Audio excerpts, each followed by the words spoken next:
bonjour, bienvenue une autre fois donc dans un nouvel épisode qui intéresse un thème qui est très important, incontournable dans notre pratique courante, qui est le laser en dermatologie. Et pour cela, on a aujourd'hui l'honneur d'accueillir notre cher professeur d'enseignement supérieur, professeur Zouhir Kautar.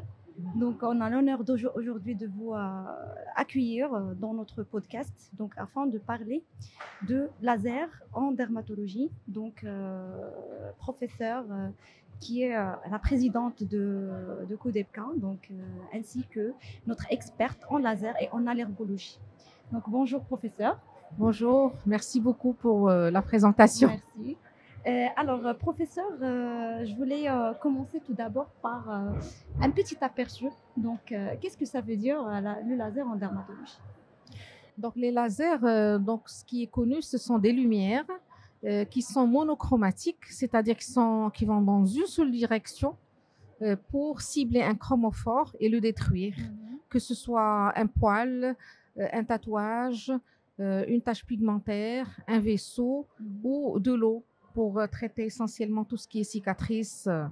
D'accord? C'est la différence avec la lumière pulsée, qui est une lumière qui est polychromatique, qui va dans tous les sens, qui aurait plus d'effets secondaires que les lasers. D'accord. Et quels sont les différents types de lasers qu'on se dispose actuellement? Bien sûr, donc on a les lasers épilatoires, donc notamment il y a l'alexandrite, le YAG, la diode.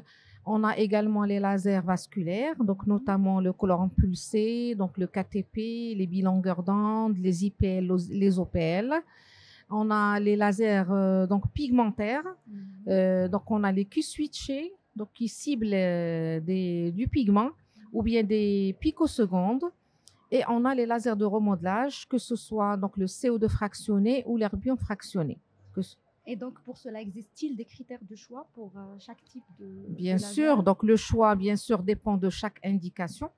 Donc, est-ce qu'on va traiter ou cibler le poil?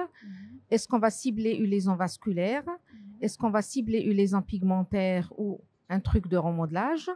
Et également, donc le choix dépend également de la couleur de la peau, du phototype, dépend de la saison. Donc ça, c'est vraiment les critères de choix de ces différentes longueurs d'onde.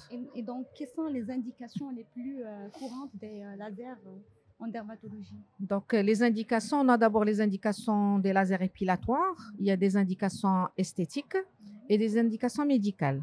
Donc esthétique, notamment l'épilation. Donc on peut tout épiler, à part la partie inférieure des sourcils. Donc, on peut épiler le visage, les aisselles, maillots, cuisses, jambes, abdomen, donc bras, etc.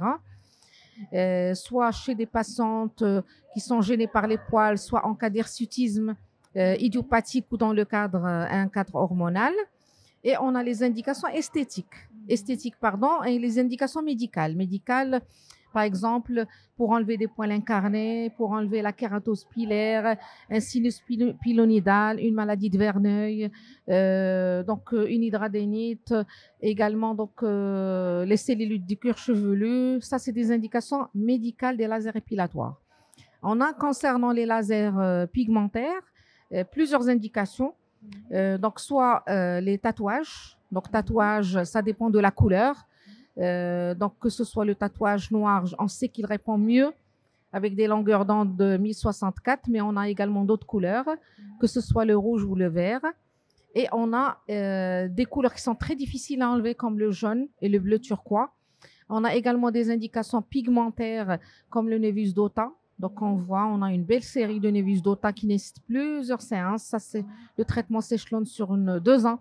On a également les amartomes de Becker, on a les lentigos, les cernes pigmentaires, la pigmentation des lèvres. Donc ça, c'est vraiment, chaque jour, on a des indications inhabituelles qui se rajoutent. On a les lasers vasculaires. Bien sûr, les deux indications, c'est surtout les angiomes, plans essentiellement, ou les hémangiomes, quand ils sont ulcérés, ou bien on a des télangiectasies qui résiduelles. Et on a la rosacée, qui est une demande très importante. Rosacée, que ce soit érythrose, cuprose ou érythrocuprose. Et bien sûr, on a beaucoup d'indications vasculaires, les taches rubis, on a les lacs veineux, On a vraiment beaucoup de lésions, les angiokératome. La liste, elle est très, très longue pour les lasers vasculaires, surtout avec l'NDIAG, avec bien sûr quelques précautions pour l'utilisation.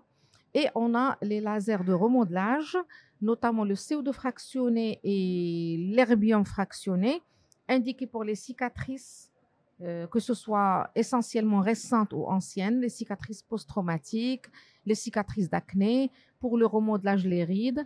Donc ça, on utilise ces cicatrices, ces lasers plutôt. Et si on veut parler des phototypes foncés, donc quelles sont Oui, les bien sûr. contraintes ou bien les effets indésirables que vous rencontrez chez un phototype foncé, surtout qu'on est dans un pays ensoleillé? C'est ça, vous avez tout à fait raison. Donc déjà, avant de faire un laser, on prépare notre peau. D'accord? Quel que soit le phototype. Il faut insister sur la photoprotection. Il y a certains lasers qui ne sont pas utilisés en été. Il faut vraiment poser l'indication du bon laser pour la bonne indication. Pour les phototypes foncés, on sait qu'il y a un risque de pigmentation post-inflammatoire.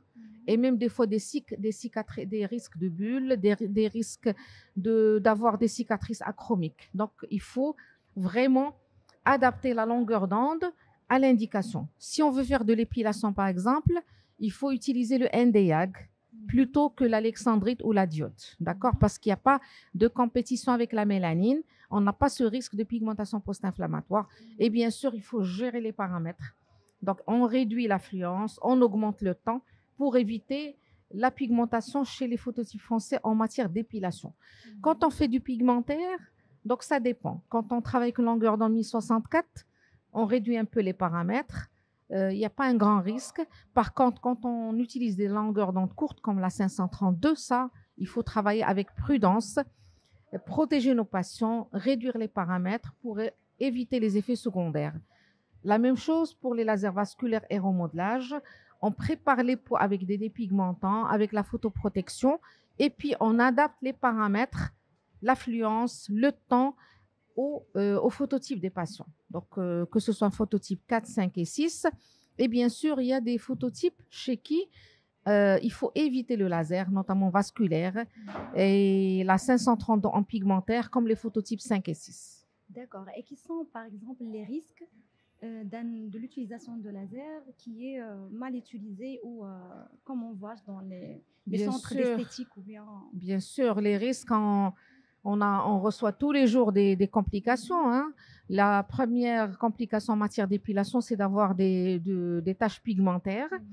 On peut avoir des cloques, donc des bulles, qui laissent des cicatrices achromiques qu'on gère. On a besoin de 3-4 mois pour que la couleur reprenne. En matière, heureusement que les autres lasers, je dirais vasculaires, pigmentaires, remodelage, ne sont pas vulgarisés, ne sont pas utilisés dans des centres non médicalisés. Et en matière d'épilatoire, donc on reçoit vraiment les dégâts.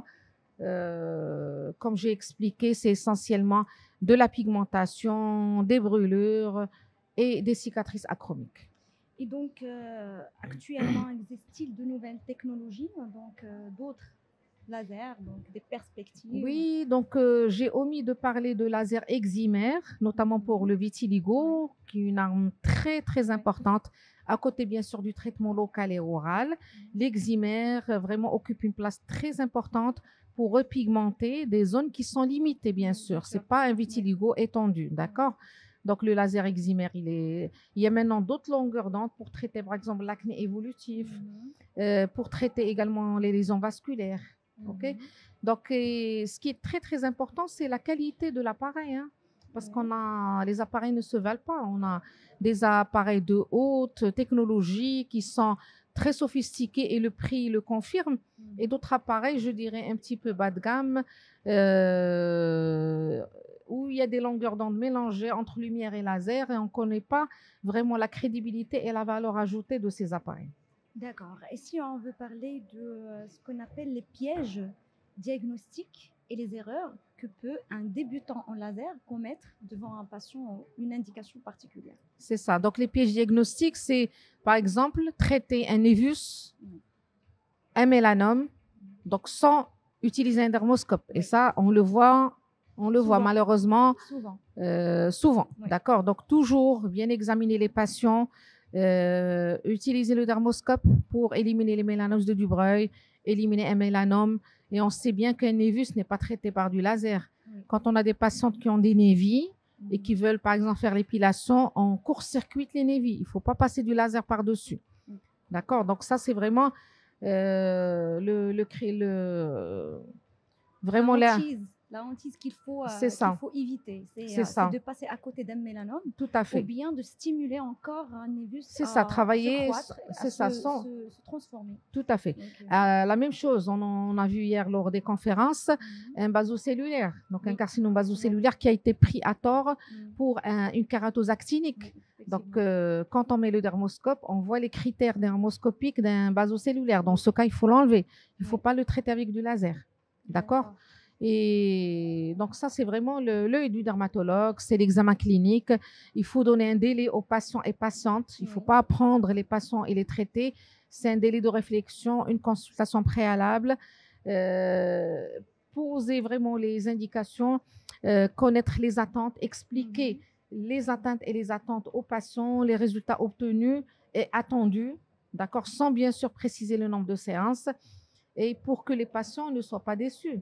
Donc, D'accord. Alors, pour finir, donc, quels sont vos conseils en matière de laser en dermatologie pour les jeunes ou que pour les médecins? Donc, bien les deux. sûr, donc concernant les lasers, je dis toujours laser, c'est une arme à double tranchant. Oui. Donc, bien sûr, être dermatologue, mais surtout avoir des formations. Mais bien sûr, on voit également des médecins esthétiques, des plasticiens qui font du laser. Il faut juste qu'il y ait la formation derrière. Donc, il faut des diplômes interuniversitaires. Il faut connaître la physique des lasers. Il faut manier de façon prudente ces lasers, connaître les paramètres. Quand on augmente l'affluence, on réduit le temps, on utilise quelle pièce à main, etc. L'exemple, c'est surtout l'utilisation, par exemple, du NDAG sur le visage avec une pièce à main qui dépasse 3 mm et on se retrouve avec un petit trou. Donc ça, on le voit, même avec des lasers faits par des médecins. Donc le visage, par exemple, on ne dépasse pas la pièce à main 3 mm. Et ça, c'est vraiment, il faut une formation derrière. On ne peut pas acheter un appareil et travailler sans formation derrière. La formation continue, elle est indispensable. Et commencer par l'épilatoire, puis après le CO2, puis après le vasculaire, le pigmentaire, poser les bonnes indications et vraiment ne pas hésiter à demander les conseils des autres médecins, des aînés. Il y a des forums pour ça et ça permet donc d'améliorer donc leur formation. Et quand il y a des effets secondaires, il faut également donc prendre l'avis des autres pour gérer ces effets secondaires. Merci beaucoup pour vos réponses, cher professeur. Avec Nous plaisir. étions ravis de vous accueillir aujourd'hui. Donc, chères auditrices, auditeurs, donc, on s'est arrivé à la fin de cet épisode. Donc, on se verra prochainement, Inch'Allah. Merci beaucoup.